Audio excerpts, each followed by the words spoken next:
Muito bem, então vamos dar a início à atividade. Vamos fazer a nossa oração, nos entregar na mão de Jesus, pedir a Ele que nos abençoe nesta noite, que nos traga todo o seu amor e seu carinho, a luz para iluminar os nossos caminhos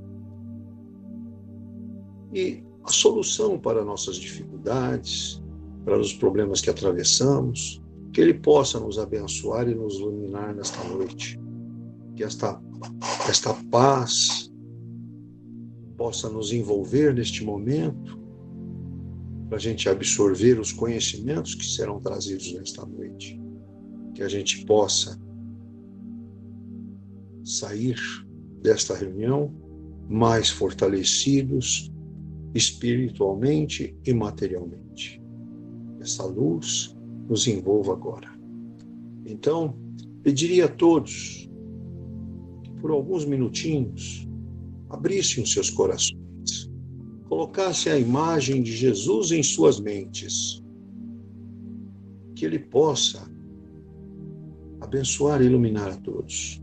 Vamos então conversar um pouquinho com Jesus, na nossa intimidade, para poder nos preparar para receber esta boa energia que nos cerca neste momento. Vamos então cerrar os nossos olhos, pedir a Jesus que nos abrace com todo amor e carinho. Vamos lá, vamos meditar um pouco e orar.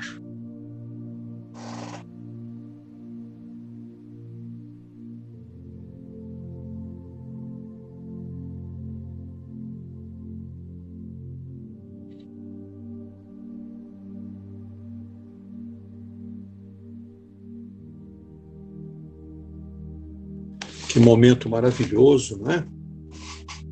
A gente é envolvido por uma paz tão grande, a gente se sente um pouco mais leve, não é verdade?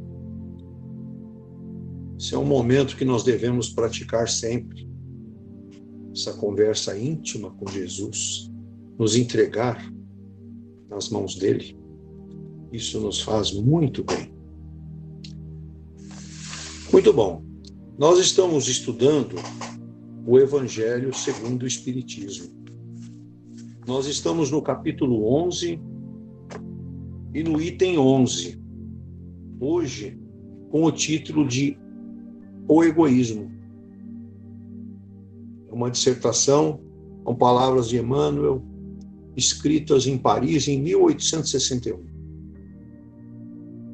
Então, o item 11 do capítulo 11 do nosso Evangelho diz assim: o egoísmo, esta chaga da humanidade, deve desaparecer da Terra, cujo progresso moral retarda. Ao Espiritismo está reservada a tarefa de fazê-la subir na hierarquia dos mundos. O egoísmo é, pois, o objetivo para o qual todos os verdadeiros crentes devem dirigir suas armas, suas forças e sua coragem. Digo coragem porque é preciso mais coragem para vencer a si mesmo do que para vencer os outros. Que cada um, pois, coloque todos os seus cuidados para combatê-lo em si, porque esse monstro devorador de todas as inteligências, esse filho do orgulho, é a fonte de todas as misérias deste mundo.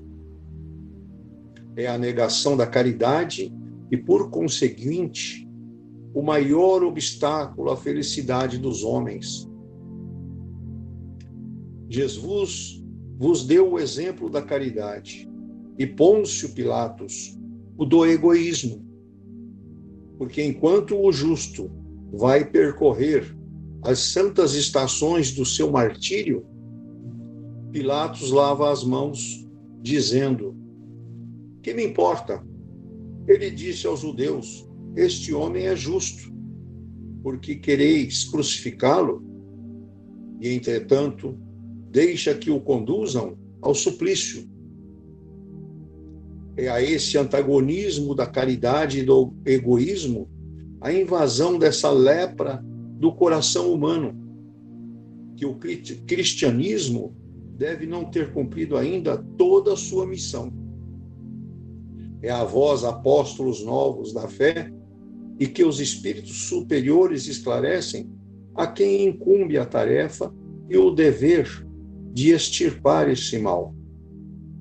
Para dar ao cristianismo toda a sua força e limpar o caminho das sarças que lhe entravam à marcha, extirpai o egoísmo da terra, para que ela possa gravitar na escala dos mundos, porque já é tempo de a humanidade vestir o seu traje viril. E para isso é preciso primeiro extirpá-lo do vosso coração. Muito bom. Lindas palavras de Emmanuel. Davidson, por favor, Davidson. O egoísmo tem uma parte da psicologia que discorda disso que eu vou falar, mas há um amplo debate. Mas vamos considerar isso. Significa o egoísmo um amor próprio, exagerado. Eu me amo demais. E que leva o indivíduo a olhar só para as suas opiniões e seus interesses. E que, com muita dificuldade, ele consegue considerar as necessidades dos outros. Pode ser ainda uma excessiva vaidade, pretensão e presunção. Mas tudo que em excesso nós chamamos de veneno. Provoca tudo que é excesso. Por isso que o bom senso manda sempre buscar o equilíbrio. E o que faz uma pessoa ser egoísta?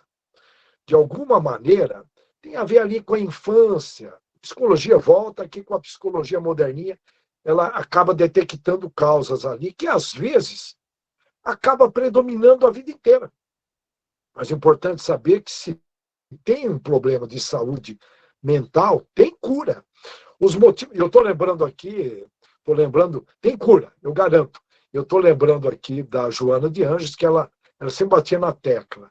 Se você não consegue encontrar soluções para os seus problemas nos 4 cantos do planeta, tenta o amor. Olha que lindo, né? É para refletir.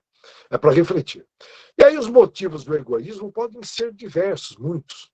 Pessoas que tiveram um determinado sofrimento na infância, a gente sabe que tem a ver com vidas anteriores, mas ela teve um problema nessa vida, nós temos que lidar, resolver. Como problemas de saúde, problemas econômicos, pais que se separaram, pais alcoólatras. Então, os problemas são diversos e cada um tem uma impressão digital, cada um tem uma sensibilidade perante a isso. E nós temos que respeitar. Por favor, em nenhum momento estamos querendo julgar. Nós temos que compreender, porque todos nós temos um pouquinho de egoísmo. A gente pode achar que não, mas nós temos. Um pouquinho ou um pocão. Um pocão brincando. Não existe essa palavra, mas enfim. A pessoa egoísta, ela não sente prazer em doar. Não é gratificante a prática da caridade. A sua preocupação está muito mais no que vai receber em troca. Então, ela acaba metabolizando, planejando, planta algo aqui para colher lá na frente, enfim. Uma pessoa egoísta, ela não precisa ser considerada uma pessoa ruim.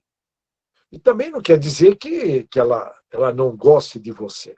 Mas as pessoas egoístas têm dificuldade em perceber, enxergar o outro, voltando aqui às necessidades dos outros, e de alguma forma ela não consegue te ouvir, e não dá muito espaço para esse outro existir na sua relação. Eu estou aqui colocando aí de maneira exagerada, hein? Mas todo mundo é capaz de citar aí as características de um egoísta. Bom, é alguém que só pensa em si mesmo, ele põe lá ele primeiro, né? Ele é tão grandão para ele que ele não consegue enxergar o outro. E é interessante, olha, ele só pensa em si mesmo, nos seus próprios desejos, e desconsidera os demais, mesmo que acaba magoando quem estiver ao seu redor. É um perfil. E aí fica uma pergunta, será que eu sou uma pessoa egoísta? Vamos lá. Eu vou trazer, por favor, aqui uma visão bem reducionista. Isso aí vale a pena pesquisar, mergulhar. Mas o perfil é o seguinte, querer sempre mais, quando já se tem o que é pretendido. Não estou pedindo para se acomodar, por favor, hein? Olha bem, querer sempre mais, mais e mais. Além daquela meta, daquele sonho. Isso aí nós temos que equilibrar. Por favor, filtrem bem. Perdoar é algo que não entra no seu cotidiano. Ele não consegue, nem tenta se esforçar, mas não consegue. Não consegue estabelecer empatia com as outras pessoas. Não consegue. Não consegue ou não quer encontrar um espacinho na agenda para estar com os amigos. Entra numa espécie de desespero quando não está no comando ou quando não tem controle do ego. Veja bem, quando ele... desculpa, quando ele não está no controle de algo, desculpa, tira o ego aqui, que eu fiquei preocupado com o microfone, o barulho. Quando ele não está no comando, ou não está no controle, ele fica meio desesperado. Não gosta de dividir, de colaborar, principalmente trabalhos em equipe nas empresas, e é fácil perceber. Culpa o mundo todo por tudo, ele se vitimiza e se esquiva das culpas. Ele sempre joga no terceiro, a culpa é do Estado, a culpa é não sei de quem, enfim. Eu não quero misturar, mas tem pessoas que fazem uma confusão entre o egoísta e o egocêntrico. Já ser egocêntrico tem a ver com a exagerada exaltação da sua própria personalidade, visando ser o centro da atenção. Olha a diferença. Ele visa ser o centro das atenções, e principalmente de atividades gerais. Como lidar com o egocêntrico? Nós estamos falando do egoísmo, agora do egocêntrico. Tomar muito cuidado, mesmo que sejam críticas construtivas, eles são muito sensíveis às críticas. Então, tem que tomar muito cuidado. Muito cuidado. A dica é dizer com muito tato, a dica é fazer perguntas, fazer ele perceber que ele está errado através de perguntas, evitando afirmar. E você tem que tomar cuidado, porque se vacilar, ele te manipula. E você colocar limites, tem que prestar atenção. Viver até que é fácil, conviver que não é fácil. É importante a gente considerar isso, durante o período do Velho Testamento, antes de Cristo, foi extremamente necessário ser egoísta. Foi extremamente necessário. Senão você não sobrevivia. Vamos relembrar que era um outro momento e Moisés trouxe o dente por dente, olho por olho, foi para amenizar. Portanto, era um outro período. Você tinha que cuidar bem. Então, nós trazemos ainda resquícios de vidas anteriores, está lá escondidinho no inconsciente, que nós precisamos limpar. E estamos tendo uma oportunidade maravilhosa nesses períodos de pensamento e sentimentos acelerados. E falar sobre egoísmo, cá entre nós, é fácil. Por quê? É fácil. Porque todos nós temos um pouco de egoísmo dentro de nós. Eu me considero um egoísta. Eu até achava que não era, e teve alguns exemplos que eu não vou entrar em detalhes, senão eu vou desabafar aqui com vocês. Mas é fácil, porque a gente sempre tem. Estamos aqui exatamente para debelar o tal do egoísmo e do orgulho, que são as causas de todos os males. Sem perceber, nós andamos com duas placas invisíveis aqui ao nosso redor. O que eu ganho com isto? Uma placa invisível. O que eu perco com isto? São duas forças vetoriais aqui me direcionam. O que eu ganho, o que eu perco? O tempo todo nós estamos fazendo isso, sem perceber. E é aí que a gente acaba demonstrando o egoísmo em determinadas situações. Quem sou eu? Sou eu e as circunstâncias que estão ao redor. Eu não fui testado ainda em certas situações, mas falar, peraí, ô bonitão, não sabia, mas eu sou egoísta, você está sendo egoísta. Então, a vida ela vai propiciando essas experiências maravilhosas para a gente se conhecer e debelar o tal do egoísmo. São raras as pessoas que não têm algum interesse egoístico nas relações. São raras, de um modo. por um motivo ou outro, sempre tem. Geralmente, tem as exceções. Vamos pegar alguns exemplos. Quando a gente acha que a nossa opinião é a melhor, no trânsito a gente acha que nós estamos certos, nas pequenas coisas, desde uma pequena impaciência, tem um toque de egoísmo, deixar de ajudar alguém quando você percebe que a pessoa está precisando. Você não está doando. Doar tempo para uma pessoa invisível, vocês me entendem.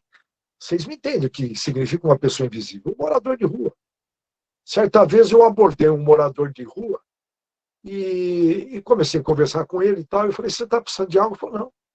Eu só estava precisando conversar com alguém. Eu falei, meu Deus, cara, eu não tenho noção mínima nessa vida.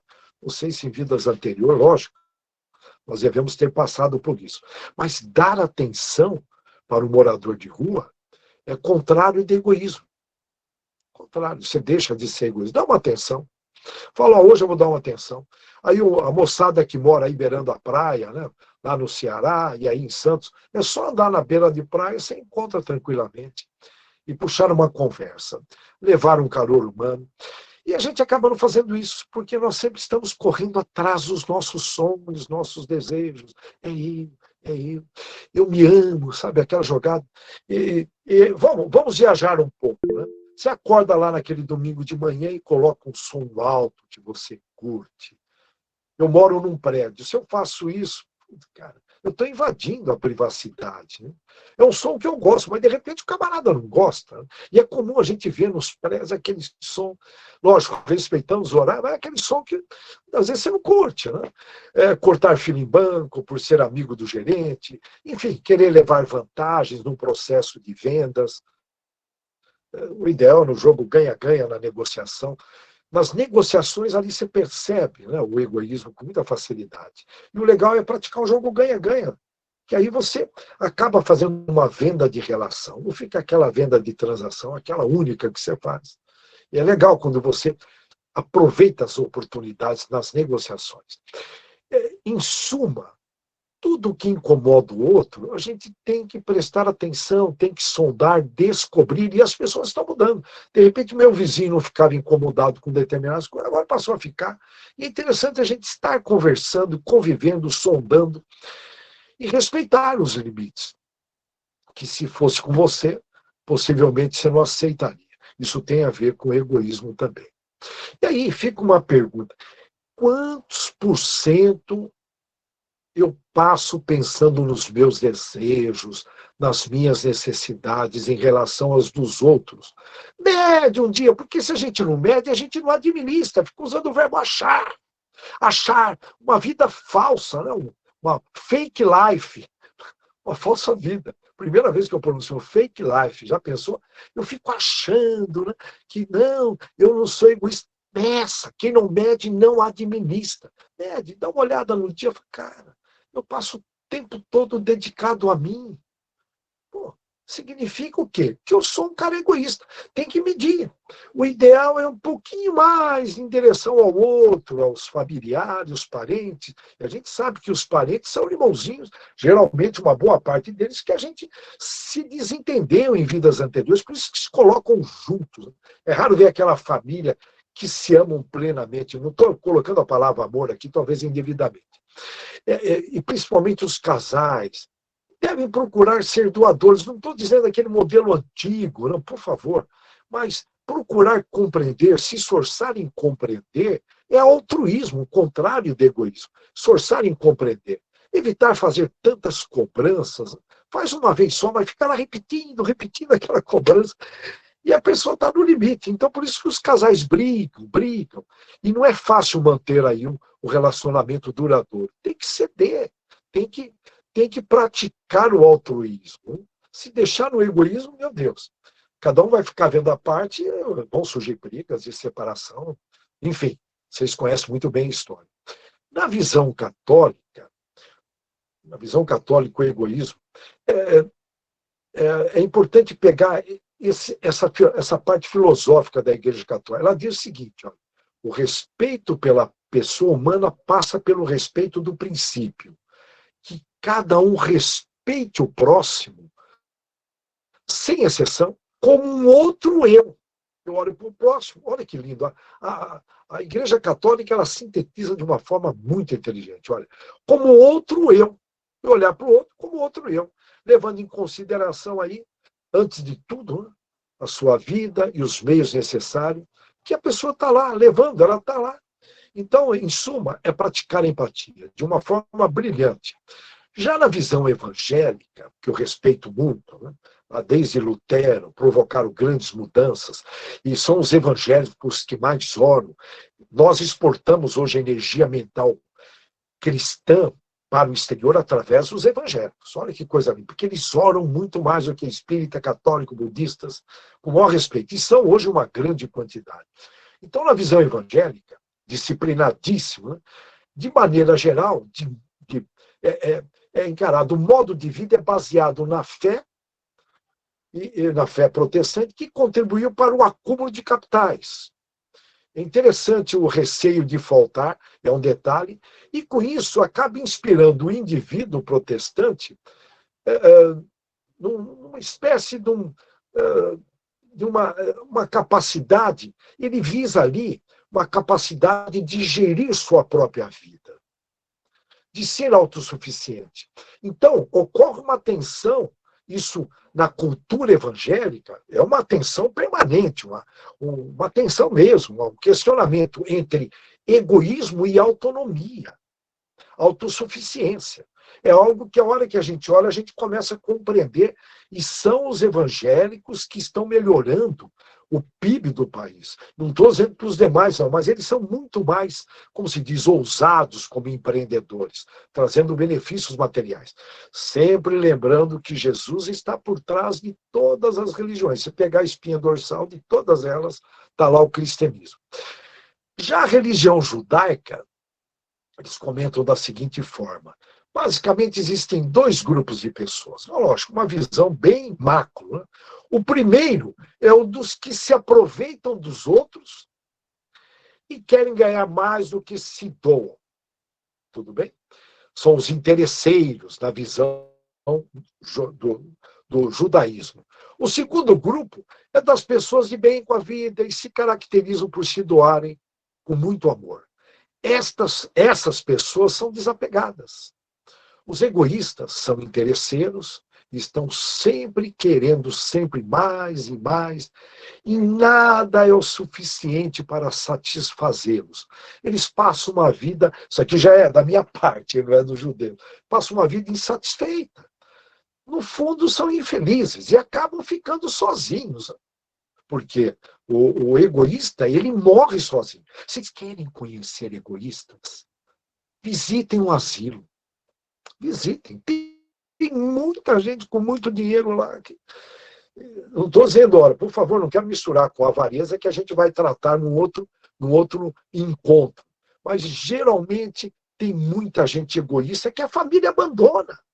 Não suporta, porque o egoísta ele vai se auto-isolar. Ele já é um isolado, ele se ama tanto. Né? Então, tem que tomar muito cuidado. E aí eu vou trazer algumas reflexões do budismo sobre o egoísmo. Ele sugere lá para os disciplinados no budismo: guie os seus desejos. Tipo, administra bem o departamento de desejo. Se autoconhecer é você relacionar todos os seus desejos, conscientes e inconscientes. E muitos dos problemas que a gente tem que resolver se devem exatamente à angústia da insatisfação dos desejos que a gente deseja, desejos que ansiamos. Se você abandonar desejos egoístas, principalmente materiais e de apego, começará um ano ou a vida, ou hoje é o primeiro dia dos restos das nossas vidas, com uma harmonia fantástica interior. Portanto, aí, e eles batem muito na tecla de conquistar a si mesmo, que eu chamo de vencer a si mesmo. É melhor você conquistar a si mesmo do que ganhar 1000 batalhas. Aí a vitória será sempre sua. Anjos, fala dos budistas, anjos ou demônios, céu ou inferno, podem tirar isso de você. Olha que interessante. É uma visão budista. E eles batem na tecla que amar não é precisar. Opa, olha aqui que eles batem. Amar não é precisar. O amor não é sofrimento, nem posse, nem transbordamento de paixões. Amor é compreensão, acompanhamento e busca conjunta de equilíbrio.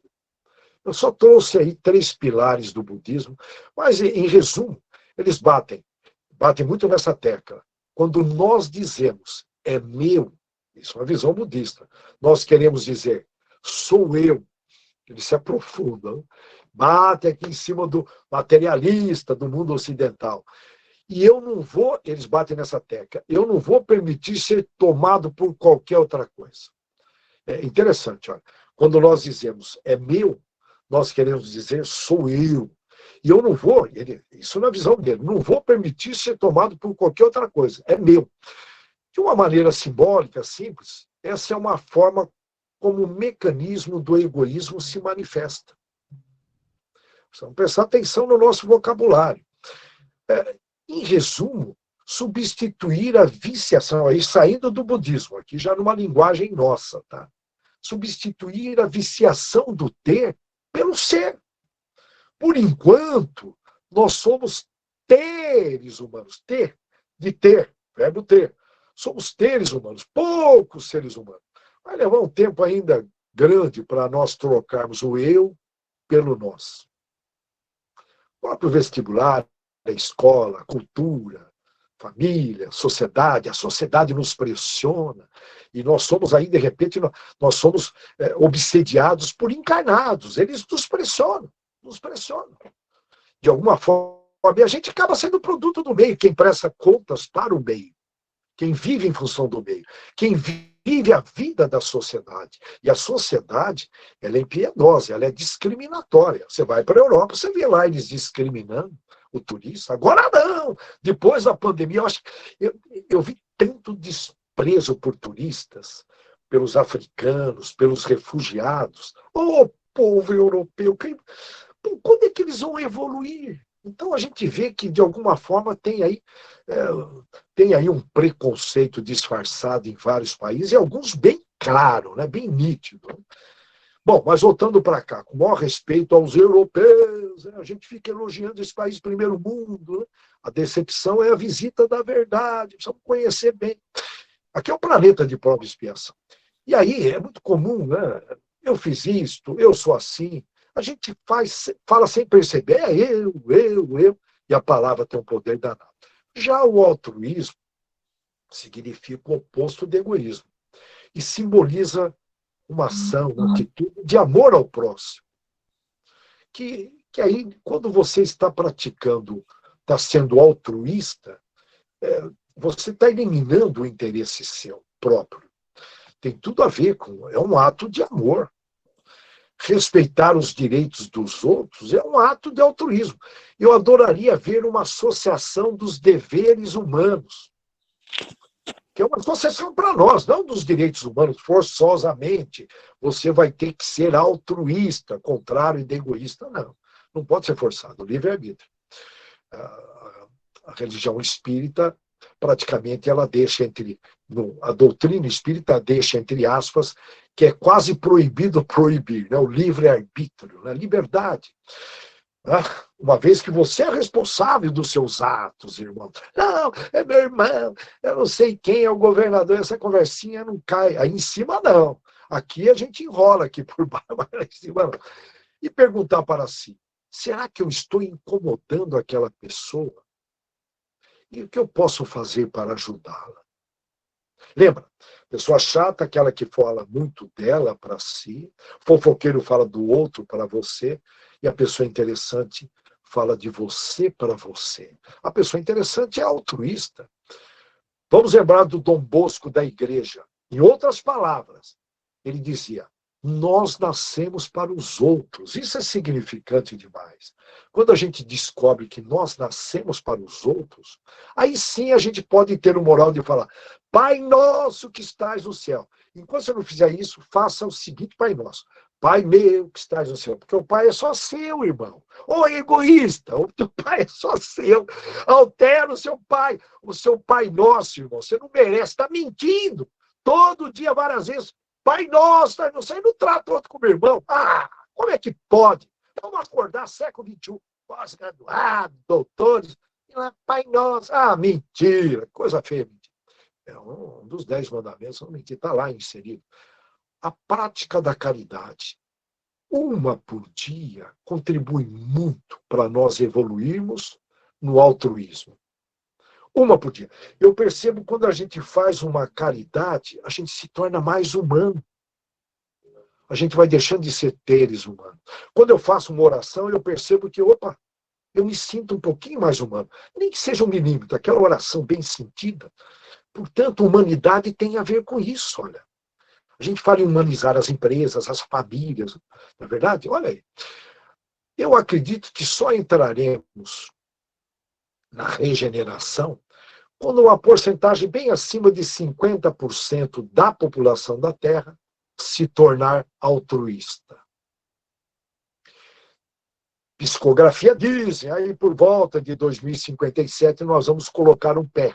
Então, possivelmente, nós vamos estar beirando aí 50,01% de pessoas no planeta Terra praticando o amor e a caridade, abandonando o egoísmo. Olha que maravilha. E aí, pergunta de Allan Kardec. Eu sugiro vocês pegarem os livros de Allan Kardec, não leem a resposta dos espíritos, com o maior respeito. Só de ler as perguntas, fala, é muita inteligência. Esse menino foi muito bem preparado. Eu falo menino com o maior respeito, quem sou eu?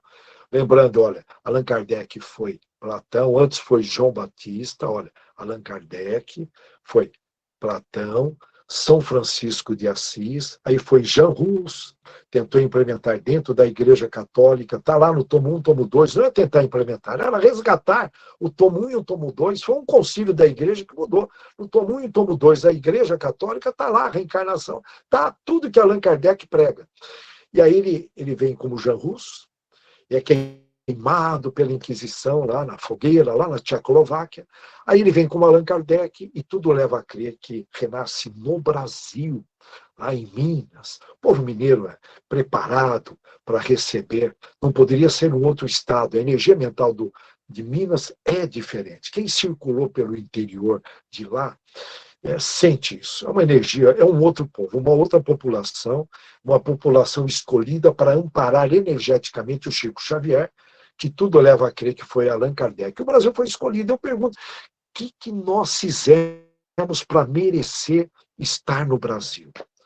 Na minha opinião, um dos melhores lugares para se estar e mais seguro, fisicamente, moralmente, espiritualmente, na minha opinião. Mas quem sou eu? Estou jogando aqui. E a pergunta de Allan Kardec. Qual é o maior mal da humanidade? Vamos ver quem adivinha essa resposta. Vem dos espíritos. O egoísmo.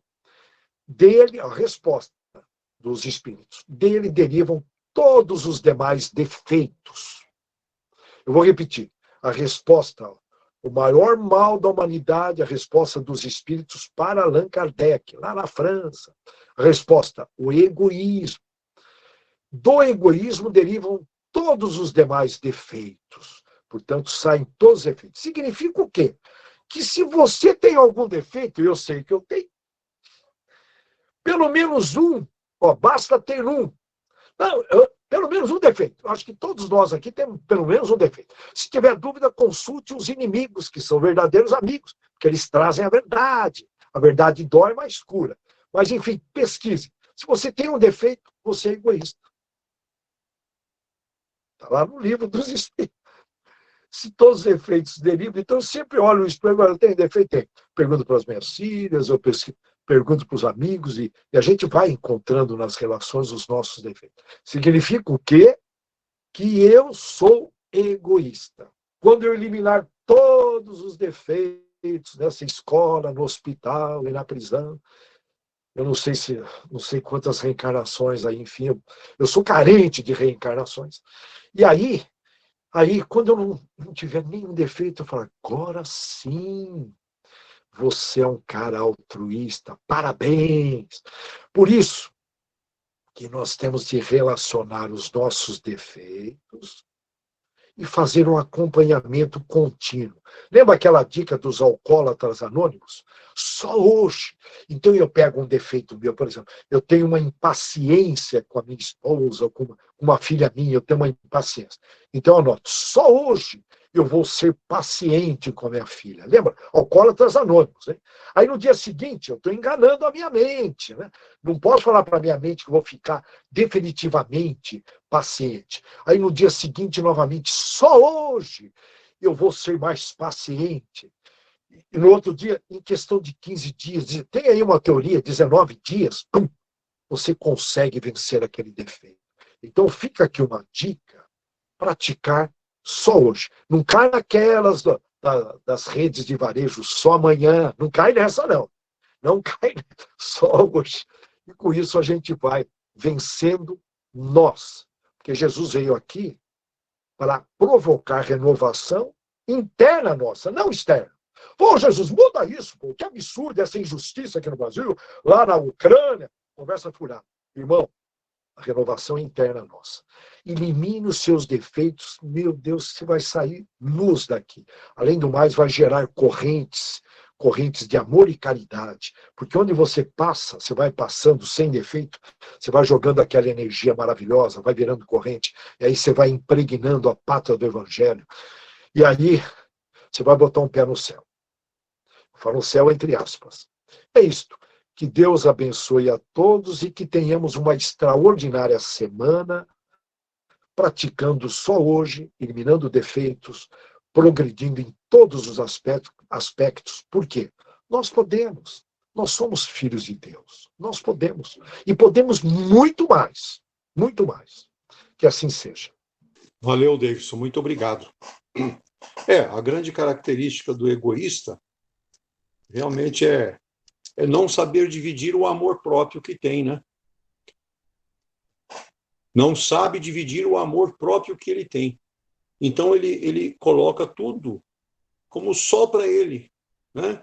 Ele em primeiro lugar, não é verdade? Mas muito bom, maravilha, ótimo.